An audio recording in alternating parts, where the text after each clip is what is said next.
Bonjour à tous, bienvenue sur ma chaîne Afrique Authentique. Je m'appelle Daniel, citoyen du monde et passionné par l'Afrique. Aujourd'hui, nous allons parler d'une thématique très importante, à savoir le syndrome de désocialisation, bien évidemment le mettant en parallèle avec l'Afrique. Ce terme a été initié par Patrick de Klerk, où il explique que certaines personnes se mettent dans une situation qu'il appelle l'aménagement du pire. Et ça, c'est juste après ça.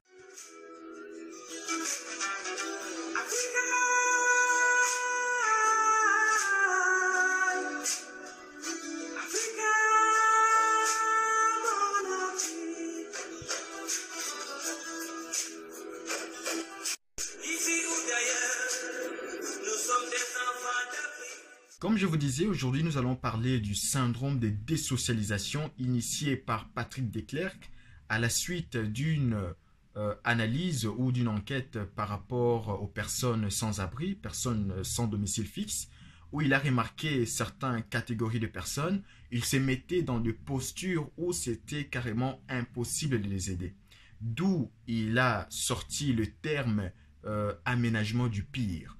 Et comme définition, il définit le syndrome de désocialisation comme étant l'ensemble des comportements et de mécanismes psychologiques par lesquels les sujets, c'est-à-dire la personne, se détournent du réel pour chercher une satisfaction dans un aménagement du pire.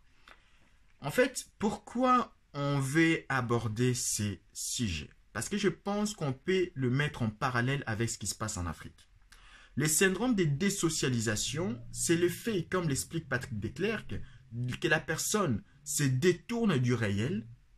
La réalité est là, mais la personne se détourne du réel pour se mettre dans une satisfaction du pire. C'est-à-dire, la personne se satisfait dans une situation qu'on peut qualifier du pire. On observe l'Afrique par rapport à tant de souffrances, tant de désespoir dans certains pays, je ne dis pas la majeure partie, mais dans certains pays où il y a la misère, où il y a des situations socio-économiques catastrophiques, les gens se mettent dans ce que Patrick de Klerk appelle l'aménagement du pire. C'est-à-dire, les gens commencent à normaliser la normalité. Les gens commencent à accepter l'inacceptable. Pourquoi? Parce qu'ils se mettent en syndrome de désocialisation. Je m'explique. C'est aussi le fait que la personne, comme je vous ai dit tout à l'heure, se met dans une situation où on ne peut plus l'aider. Par exemple, on a tous cette habitude de pouvoir se plaindre par rapport à ce qui se passe en Afrique, par rapport à notre situation socio-économique. Pourtant, un pays aussi riche au monde, ou un continent aussi riche plutôt au monde, mais on assiste à une misère catastrophique. On assiste à une pauvreté qui est au-delà de toute imagination possible. Mais malgré ça, rien ne se passe. Comment ça se fait? Les gens qui vivent dans de telles situations, mais il n'y a ni révolte, il n'y a ni indignation. Mais pourtant, les gens commencent à normaliser cette situation comme si c'était normal. Le problème est que l'aménagement du pire, c'est-à-dire c'est quelque chose qu'on aménage soi-même. C'est quelque chose qu'on aménage nous-mêmes. Aménager quelque chose, c'est-à-dire quelque chose qu'on arrange, qu'on prépare nous-mêmes. Mais qu'est-ce qu'on arrange? Qu'est-ce qu'on prépare nous-mêmes? C'est les pires. C'est une situation qui est catastrophique, mais qu'on l'aménage, qu'on l'embellit et qu'on le rend confortable. C'est quand même ironique. Une situation inconfortable, mais on les rend confortables. C'est ça les syndromes de désocialisation. Je vous donne par exemple, vous allez voir certains Africains, certains de nos compatriotes, vous dire, moi la politique, j'aime pas m'en mêler. Moi la politique, je préfère pas. Il y a des élections, la personne boycotte. Il y a des des élections ou ainsi de suite, la personne s'en fout complètement. Mais quand il va voir son chiffre d'affaires diminuer, quand il va voir l'augmentation de prix de première nécessité, par exemple le pain, de l'eau, du riz, ainsi de suite, et la personne se voit être révoltée. Mais il ne faut pas vouloir une chose et c'est contraire. Parce que la politique, le gouvernement, c'est eux qui décident de tout et pour tout. Au moment où tu te dis, oui, moi la politique, ça ne me regarde pas.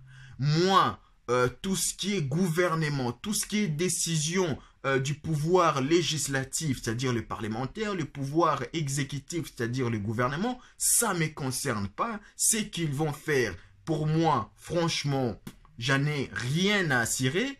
Mais il ne faut pas s'étonner d'être victime de votre silence, d'être victime de votre innocence dans ces domaines-là. C'est quelque chose, comme on dit, on est dans des États. On est dans une république. La majeure partie des pays africains, ce sont des républiques.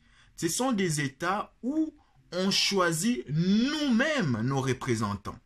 Et au moment de choisir nous-mêmes nos représentants, c'est là qu'on doit être conscient de nos choix. Est-ce que nous sommes en train d'aménager les pires ou pas? La personne qu'on choisit pour être président, la personne qu'on choisit pour être mandataire, député, est-ce qu'on est en train d'aménager notre pire futur? C'est ça la question que je pense que chaque Africain doit pouvoir se poser. C'est trop facile de se mettre dans cette bulle d'aménagement du pire, mais ceci s'est construit peu à peu. Parce qu'on dit, dis-moi qui t'a choisi, je te dirai comment tu vas vivre dans ton pays.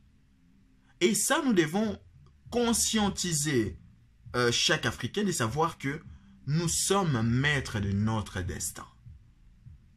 L'avenir s'écrée par rapport à nos choix. Quels sont les choix qu'on fait par rapport à nos pays respectifs, par rapport à notre continent, par rapport à nos dirigeants? Tout est question de choix. Mais soyons raisonnables. Observons la situation actuelle de nos pays respectifs, du nord au sud de l'Afrique, de l'est à l'ouest. Cherchons à comprendre, sommes-nous dans un aménagement du pire ou pas? Sommes-nous nos propres démons ou pas? Par démons, je vais dire, c'est nous-mêmes qui créons la situation dont nous vivons aujourd'hui. Parce qu'on a quand même une marge de manœuvre par nos choix. C'est ça. Comment il s'appelait? Thomas Sankara disait, nous devons oser inventer l'avenir. Mais comment inventer l'avenir? Cela passe par la détermination. Cela passe par l'implication dans le choix de nos dirigeants, dans le choix de nous-mêmes Africains, dans l'investissement, dans l'éducation et surtout quelque chose de très important dans le patriotisme.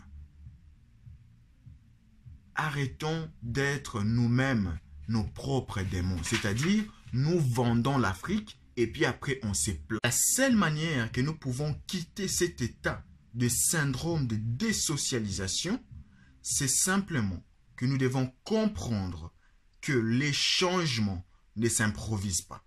Mais c'est quelque chose qui doit être planifié. Nous devons, nous tous, en tant que fils et filles de l'Afrique, être et incarner les changements que nous voulons voir en Afrique, les changements que nous voulons voir dans nos pays respectifs et les changements que nous voulons voir dans nos vies. En attendant, prenez soin de vous et n'oublions jamais que l'Afrique, c'est votre histoire, c'est notre histoire et ces changements commencent maintenant. Surtout, n'oubliez pas de vous abonner, de partager et de commenter cette vidéo et prenez très bien soin de vous. À très bientôt.